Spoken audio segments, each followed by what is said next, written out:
Song of Blades and Heroes Revised Edition. Fantasy Skirmish Miniature Rules written by Andreas Filigoy. Today I'm going to try something a little different. This is Sir Ulgood. His first name is Loth. And he is a 2+ quality 4 combat hero in heavy armor. That means if you beat him by 1 or you tie him, there's no effect. He is a hero, so when he takes a wound, his quality goes down by 1.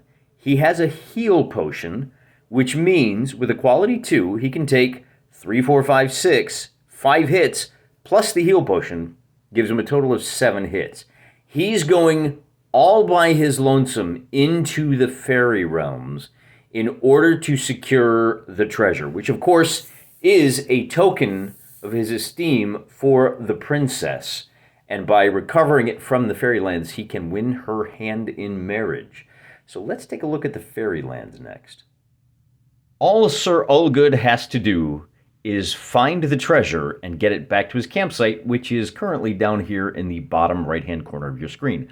We're going to do kind of a chase cam. I want to zoom in and get a really good look at Sir Ulgood as he goes through his adventure. And his adventure, notice we've got 5 tokens down here. The 6 is the treasure. 1 through 4 are nothing at all.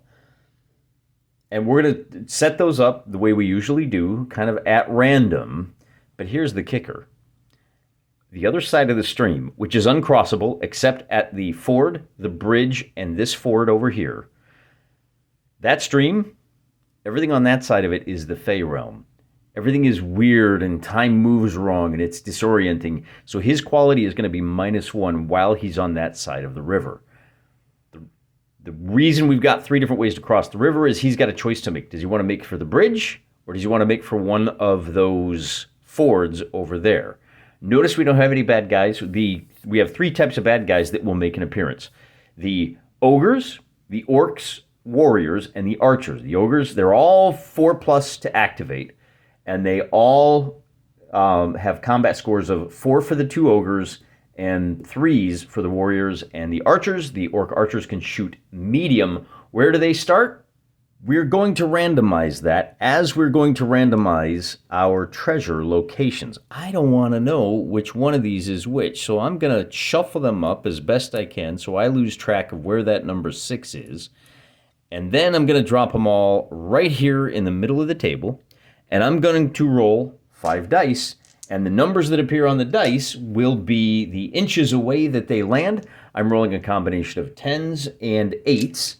And the pointers will be the direction in which I move the tokens. Next, I'm going to roll a D8 for this guy is classed as an ogre. I know the miniature is actually a Minotaur from Pendraken Miniatures. These are all 10mm figures.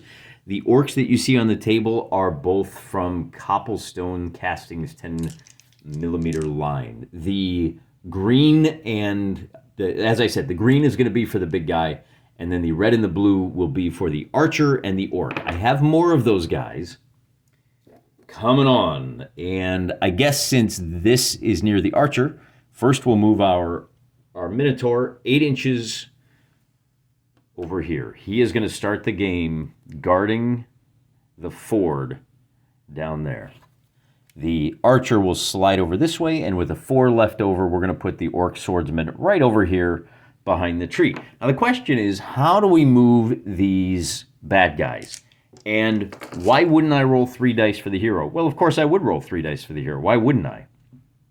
We want to get as many actions as possible, and I don't have to risk losing my turn.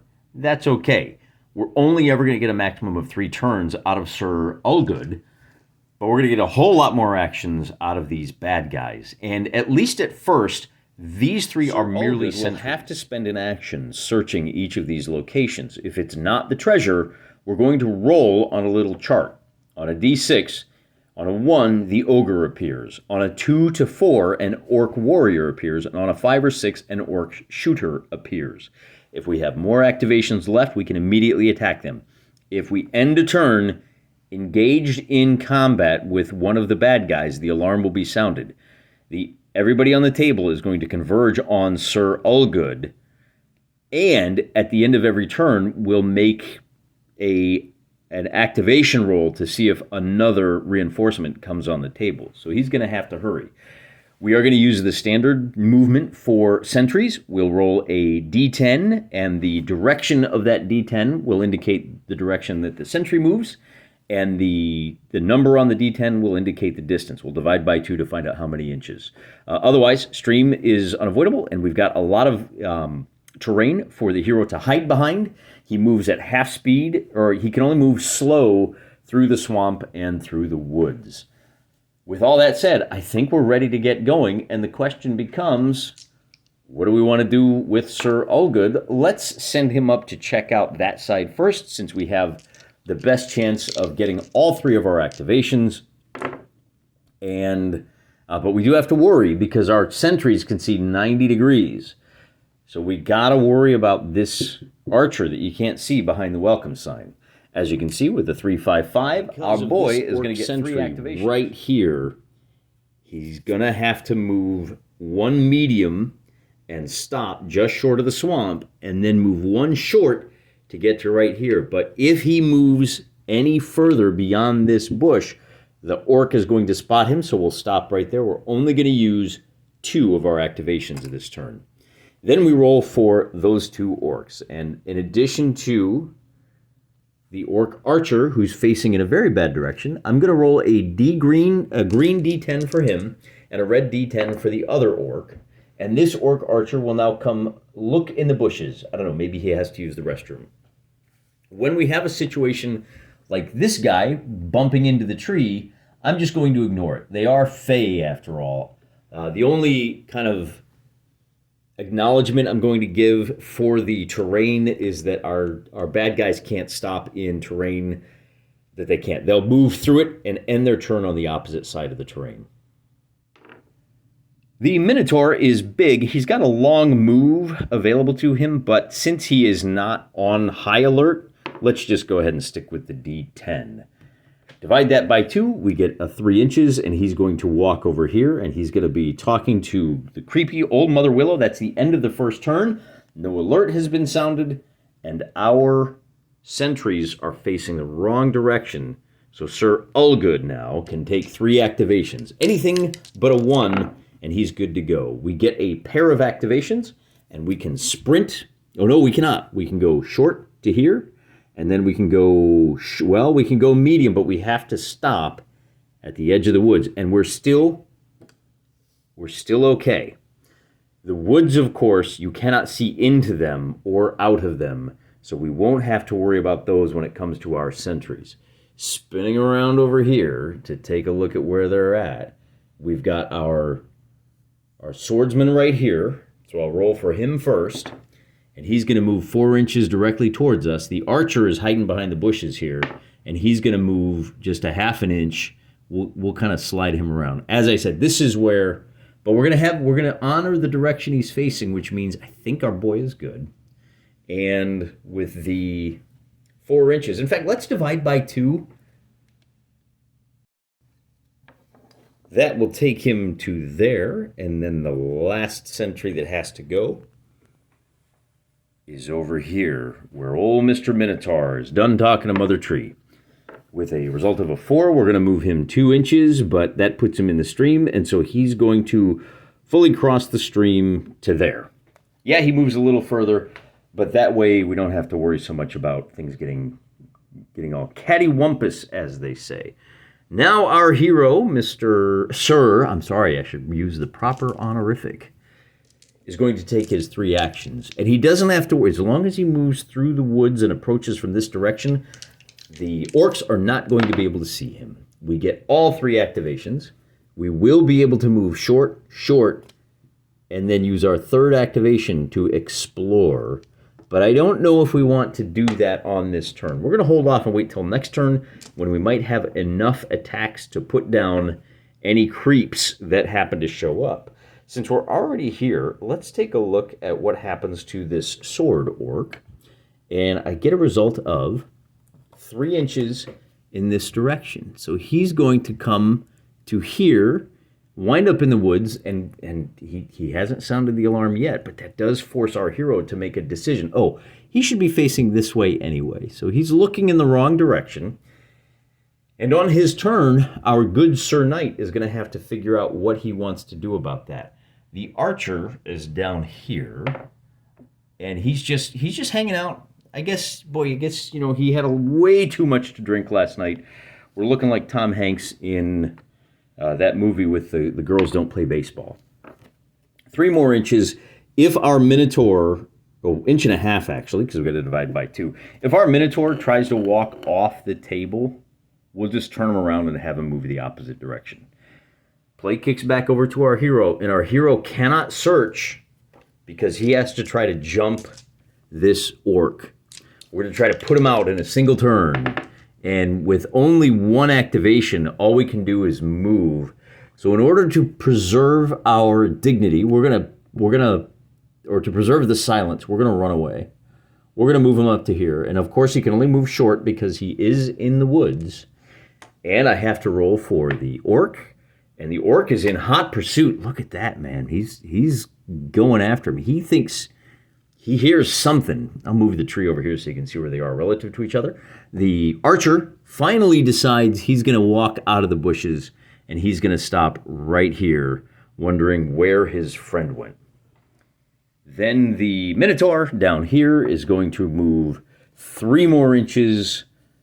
He is not interested in hanging out. He's just going to go camp out in that corner, I guess. Now Sir Ulfgood, I don't know why I want to throw an F in there. It's Sir Loth. His last name is Ulgood. He's going to roll 3 times, and this is where things get dangerous. With a 2, 3, and a 6. Now that 2 will be a failure once he is into the realm of the Fae. We're going to go once to there, once to here, and then we've got 1 more movement. We're going to run around to over here, behind the old man tree, and hope that no one can see him. So there he is hiding, and we can roll for the orc archer first, and he's going to move 4 inches in the direction we like. Straight over here to the foot of the bridge. We'll actually put him right on the bridge. Again, I got this bridge at the dollar store. They have a wonderful little fairy garden collection at this time of year. And unfortunately, I got some good stuff, and I went back to add to my collection, and it was all bought out. I think the Wargamers showed up and cleared them out because it was all the best little fairy realm stuff. All right, Mr. Minotaur, there you are. 4 inches is going to put him, he's going to hit the wall, he's going to bounce off, and he's going to head the other direction. I like the fact that the strongest guy is heading in the complete wrong direction. Our hero now steps up. And now, because he has crossed the Rubicon, the Elphicon, if you will, he is going to be in a situation where we're going to roll 3 dice still, but he's only succeeding on 2s. He is failing on 1s and 2s. We still get all 3 of our activations, and with the I think I like this. So there's an orc way over here, and there's 1 down here, and we're all boxed out. So why don't we save? Oops, that blocks the line of sight. It would take us 2 activations to get to this treasure, and you can't see it anyway. So I'm going to move him over here and put him in the crux. In the elbow of the terrain here. You can just barely see him through the bushes, and so can the orcs. And then we use our second activation to turn over number 3, and let's find out who is waiting for him in ambush. On a result of a 5, it is an orc shooter. So we will replace that token with an irregular miniatures archer, who was, I don't know, was it a trap? Was it an ambush? I'm not too worried about it. Our hero, of course, is winning on 4s. He is a 100-point hero going up against 300 points worth of bad guys. I think I'm going to make him a hero 5. The simple +1 is not great for him. He's rolling the red die, and with an 8 to 5, he's going to win, and we'll say that the orcs have to be standing in order to sound the alarm. Remember that when you are odd, you go down, and when you're red, you get pushed back. So this is an 8 to a, he needs to win by, well, he needs to double up to kill the guy. So all he does is create separation, and then that orc is going to have to sound the alarm, and we'll have that orc go first. And all of the bad guys here using the solo rules that I'm kind of inventing on the fly are only going to take 2 activations just to keep it simple. Now what that means is the orcs activate on a 4+. If these are both less than 4s, well, we'll just roll first. And we get a 2 and a 4. So the orc will use his sole activation to sound the alarm. And by sounding the alarm, we'll do the same thing. We'll have the orcs activate from nearest to farthest away from our hero. So the swordsman activates next. And with a 1 and a 2, he's not going to get away with anything, and that will end their turn. That, I think, buys us the fact that the enemies are closing in. And we got lucky that the Minotaur was too far away. So we have a choice here. We could go try to kill that archer, or we could run over and search this token right here. I think I'm much more interested in whittling down the number of enemies. Since they're closing in, let's try to put him out of action. And the 2 is a failure. We're only going to get 1 action. I could have declared that first, huh? So why don't we go ahead and do that? Let's move him over to here. And that is, here's my measuring stick. So he is within medium, and then we'll allow that orc to try to shoot first. And with a 1 and a 2, the orc shooter fails, giving us yet another opportunity to take 3 actions. Looking for 3s or better, we get 2 actions. We will use the first one to search. And with a result of a 1, it's going to be another bad guy. Ooh, we are seriously getting outnumbered. It's going to be another orc shooter. That is the last of my orc shooters.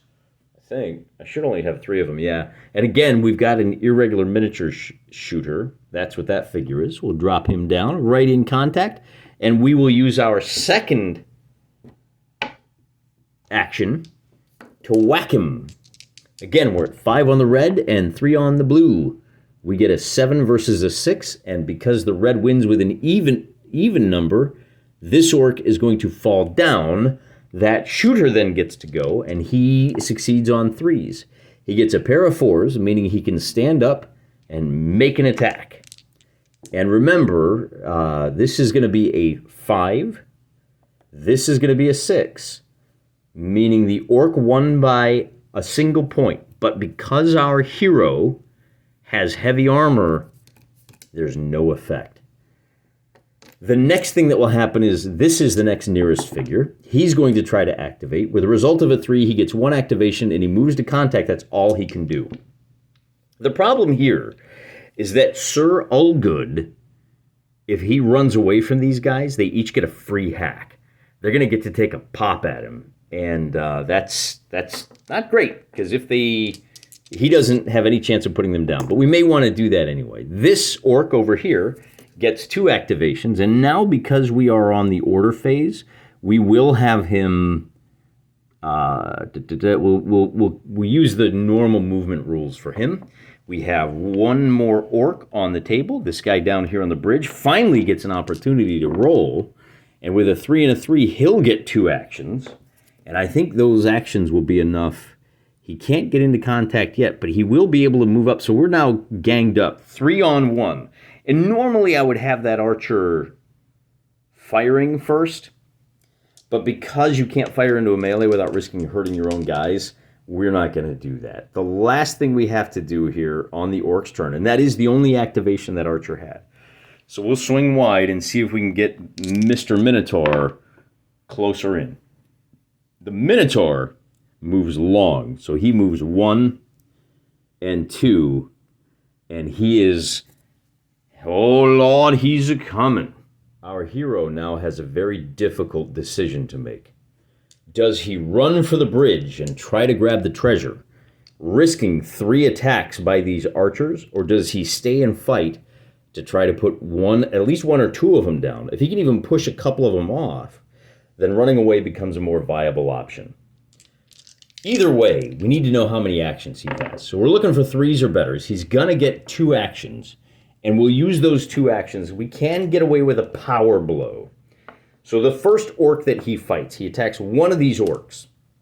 And that orc is going to be at -1 because of the power blow, but he's also going to be at +2 because he's got 2 friends helping him. No, that's not right. Sir Ulgood's combat score goes down by 2. He's fighting at 3s.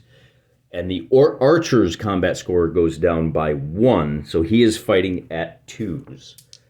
Normally it would be a 3, so he's fighting on a +2. The archer gets a 4, and Ulgood gets a 6. So he's going to push back. No, Sir Ulgood wins, and when it's odd, you fall down. So that's going to be it for that orc. And that is also going to be it for Sir Ulgood's turn. I'm going to start with the orcs that are on their... Let's start with the orc that's on his belly first. He's going to roll 2 actions. He will be able to stand up, and now our hero is in big trouble. This might not be the best designed scenario. Let me zoom out so we can see those dice just a little bit better. That orc still has 1 attack. He's going to use it. And Sir Ulgood will be at 3s, and the orc will also be at 3 because he's got 2 friends. Sir Ulgood loses by 1, and I don't know, maybe this is for the best. The orc wins with an even number, and even means down. No, odd is down. Even means he's pushed back. So that might have worked out to his benefit. I'm going to leave him in contact with these other 2 orcs. The first of which, so he's got to survive 2 of them, gets 1 attack.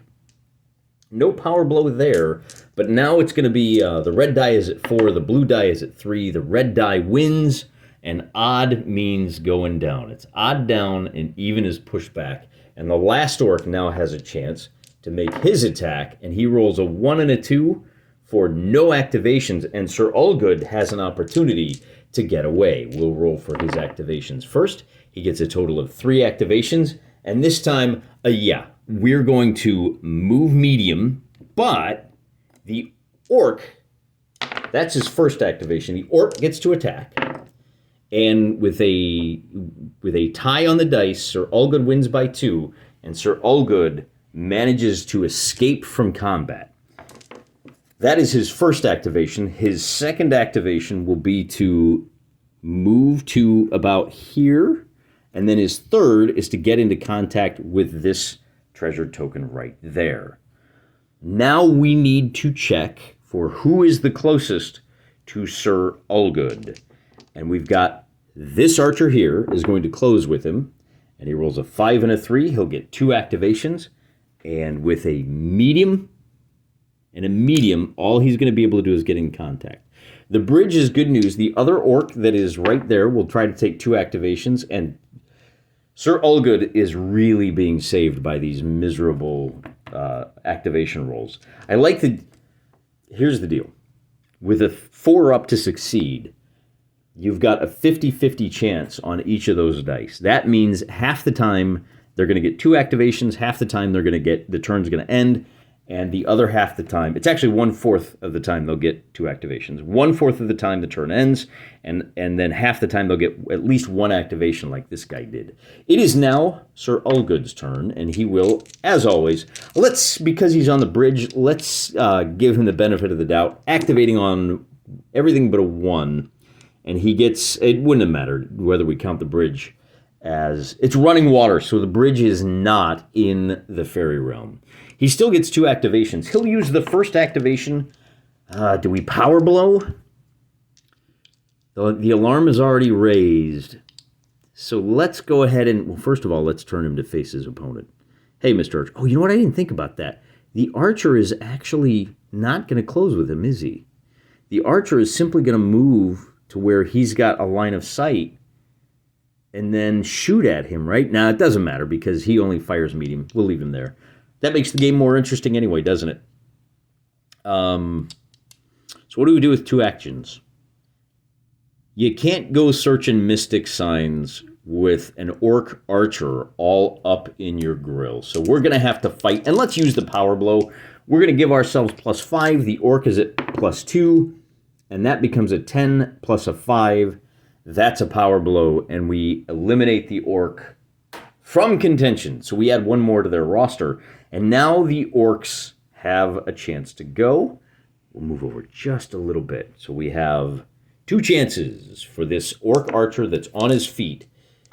And we get 2 successes. So this time, since that's medium, we'll use our first activation to get close enough to shoot at our hero.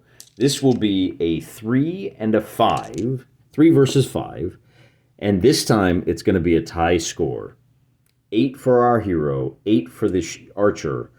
Archer's got to beat him by 3, which makes it a little tight. But boy, once that, I think the Minotaur is closest, and he's about to come roaring in. The next orc will stand up. This archer is now back in the fight. Oh, you know, I've been forgetting to roll for reinforcements. I will start doing that now. Now I'm going to roll for the big guy. He activates on 4s, and with a pair of 2s, the big guy is not going to activate. Our hero has an opportunity here. But first, let's bring on an enemy, and I'm going to roll 2 dice here. I'll roll a d6 for the kind of enemy, and then my direction die for the corner or the side. With a 5, another archer is going to come on from the southwest corner, right down there. But it is Sir Ulgood's activation, and he gets a total of 3. We will flip over this token, and with a 4, an enemy approaches. Man, we got a lot of archers. I'm out of archer figures. I only have 3. There's 3 on the table, so we're going to bring a swordsman on. That is the first activation. He now has 2 more activations left, and that means our hero is going to use both of them on a power attack. That will reduce the Orc Warrior's skill to 2. Our hero's got a 5, and just like that, our hero will win. I think that's going to be 8 versus 7. And with our hero rolling an odd, it's going to be knocking him down. Well, now it's the orc's turn, and that orc is going to try to make 2 actions. He gets both, so he stands up and he attacks our hero. And this time it'll be a 3 versus a 5, and our hero is locked in combat. So our hero will roll a 6 versus a 4, and odd is down. So that orc stands up and then just gets put right back on his backside. We have an archer hiding behind the flowers right there. He is still in range and still wants to attack. With 2 activations, he's going to be able to take an aimed shot. This will be a 4 versus a 3. The archer gets a 5. Our hero gets a 6. He's fine. This is the next nearest enemy. He is going to roll for 2 activations, and only getting 1 means he will have to activate and move a medium distance. So he will approach to here, and I think he's still got line of sight. He can't do anything about it. And now the big guy comes to the fore. Here comes, well, with 1 activation and with a high rate of speed, our Minotaur is going to be able to move to right there. And that may be a complication because our hero's got to get way over there. But we do still have 1 last enemy up here in the upper right-hand corner. Everybody gets a turn, and he's going to roll 2 5s. So we'll bring him a medium across the stream and a medium coming down the mountain. The end of the turn, I'm going to roll, and since I'm out of shooters, if I roll a 5 or a 6 on this, nobody comes on the table. The other ogre is coming on the table. Oh, I forgot to roll for the other shooter. He's coming on the northeast corner. And so that's going to put him right up there, guarding this last token. I think that's where the treasure is. So we're going to go search this one first. We got enough to deal with. But I still need to move with 2 activations. Well, we only get 1, but this archer down here, he wants a slice. So he's going to run up to here, and we may need to fight our way through him. That does end the turn. Our hero's on his feet. He gets another chance at 3. Look at that, 18. That power attack is exactly what he needed. We'll drop the medium move template down here. which brings him to there. Threading the needle there, aren't you, fella? We're going to bring it to here, and then we have one more activation that we can use to get to right there. Now, we can't search the token just yet. We got to give the enemy a chance, and unfortunately for him, this Minotaur is the guy that's closest. So the Minotaur tries to activate and gets 2 activations. With what? Oh, we just can't quite get there. We can get into combat, and we'll force that on the next turn. Now, the good news is the next nearest bad guy is this Orc Archer down here. And when he tries to activate, he's not going to be able to get a shot off. He only has 1 movement, so we'll use him to try to back up. And he blocks the... He's going to block the ford over here. Who is nearest next? We've got 2 archers over here. I don't know which of these archers is the nearest. So I'm going to roll for this one first. He gets 2 activations, and then we'll roll for this one, and we're going to split him up. He only gets 1, but this archer is going to be able to converge to there. There's 1 and 2, and this archer is going to be able to race up. We'll bring him around the other direction to there. And then, now the good news for our hero is... Let's just see which of these guys is closer. This sword guy is about 9 inches away, and this sword guy is about 9.5. So the guy that's laying down, you can just see his sword over the welcome sign. He goes first. And with a 3 and a 3, he will fail on both of his activations. That ends the turn. This orc is going to stay down. And now, on a 5 or 6, nobody comes on. So I rolled a 5, and nobody comes on. Our hero now faces the biggest test of the night. We're going to make 3 activations. And with a 1, 2, and a 3, we only get 1. We needed a pair of activations to get the power blow. That Minotaur is fighting on a 4. Our hero is fighting on a 5. And with a 10 versus a 6... Oh, that's about as bad as they come. This time our hero is going to take the... Wait, is that as bad as they come, or is our hero super clever? This is on the hero's turn. He's going to be pushed back, isn't he? Even his back. Yeah, look at that. But the Minotaur gets to act. And the Minotaur rolls 2 activations and can immediately close and fight another round of combat. And this time it goes, okay, our hero is able to withstand the pressure. That is going to be an 8 versus a 6. No, that's going to be a 7. That's going to be a 7 versus a 7. Plus 5, plus 4, 7, 7. But the archers are coming, and they're going to come attack, and they're going to have, this first one is going to move on in, and he's got a friend now, so this will be a 4 versus a 3. Our hero gets a 10. Our...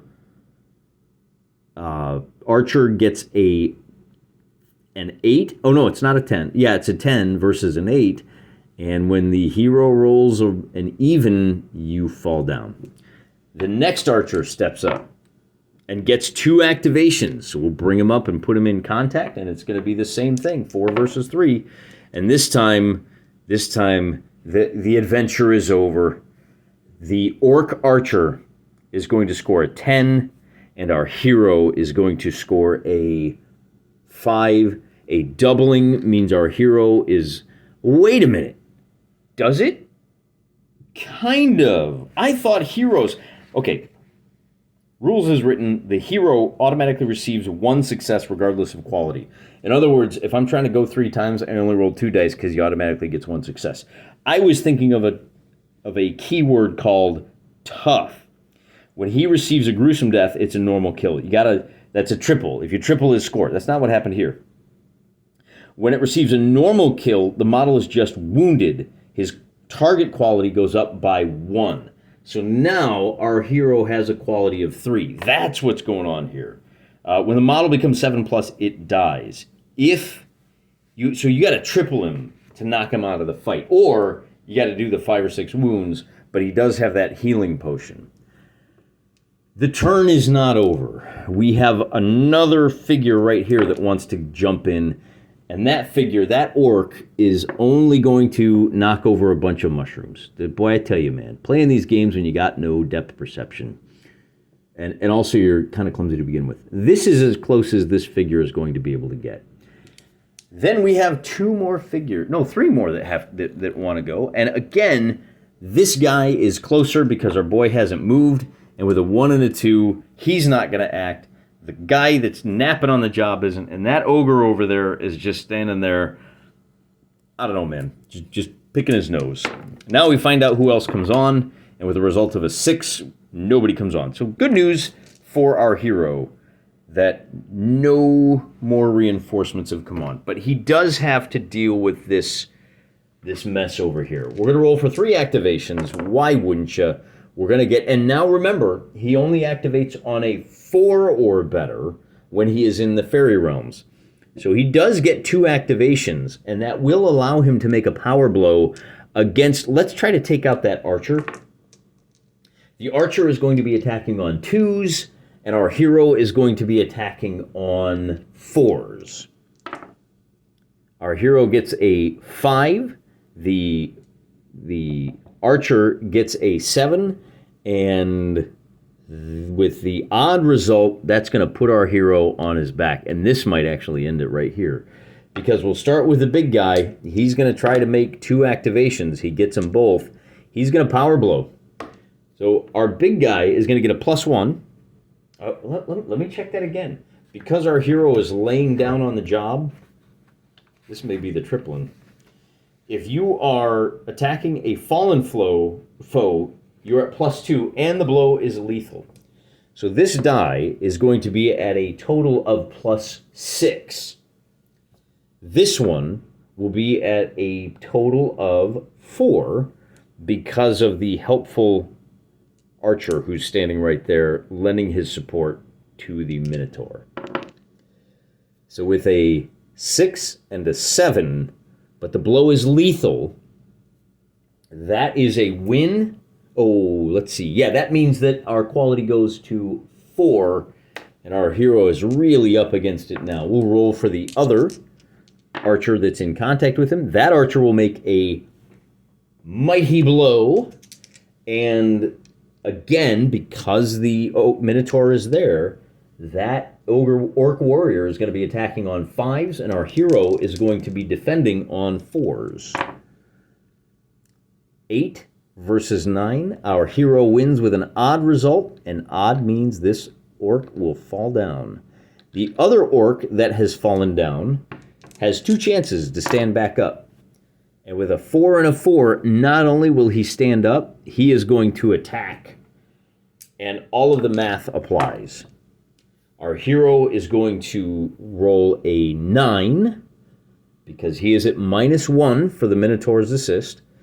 The orc is going to roll an 11, and yeah, so that's at +4, +5, and our quality goes to a 5+, and we're still not done because that other orc wants to get in on this, and he's going to get 2 actions, so he will be able to get into position to throw down again, and now our hero is only defending on 3s where our orc is attacking on 5s.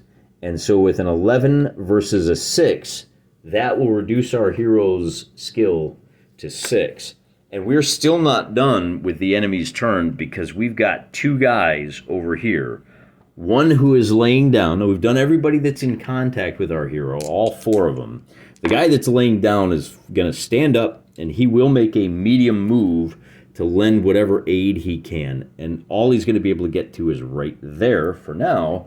But the ogre in the distance is going to make 2 chances, and he's got a quality 4, so he's only going to be able to move. But again, because he is big, he moves long, and it's not going to take him much time to get into combat. Oh, you know, I forgot about this guy, didn't I? Let's roll to see if he joins the party. Welcome to the party, pal. Ho, ho, ho. Now I have 6 guys jumping on you. And he'll run to right there. You see him right there? And then it becomes our hero's turn. I'm not going to roll any reinforcements because I don't think this is going to work out so well for our hero. His first, he's got to roll. He's only going to succeed on 6s. And with a 2, 4, and 2, he doesn't get any successes. We might have used that success to try to heal him, but, you know, it just wasn't meant to be. We'll start with the big guy. He's going to try to make 2 activations, and he's going to get to make a mighty blow. Our hero is going to be at a total of -3. He's only rolling a +2, where our Minotaur is at +6. So our hero gets a 3, the Minotaur gets a 6, and now at long last we did the tripling and a tripling, or even it's a lethal blow. So any way you slice it, Sir Ulgood has learned a valuable lesson about not messing with the Fae. Might need to recalibrate this. Maybe would have been better off putting just 5 orcs on the table to start and maybe bringing in an ogre as we go. But, you know, again, this was hard because we did manage to eliminate 3 of the tokens, and you know, it all comes down to the luck of the draw. If we were smart and we searched this, then we would have found the treasure. It wasn't even in the fairyland. It was near the fairyland. Live and learn. Huge regrets. What are you going to do? If only we had known. If only we had had a little bit of divination magic on our side. Kind of a fun little solo scenario. Really easy to keep track of the camera movement. So I think this was beautiful. I think this was nice. Kind of a little mini solo RPG. Kind of highlights the flexibility of this rule set. Song of Blades and Heroes, one of the all-time greats. So nice, I've probably bought it thrice. Till next time, guys, I'm praying for you.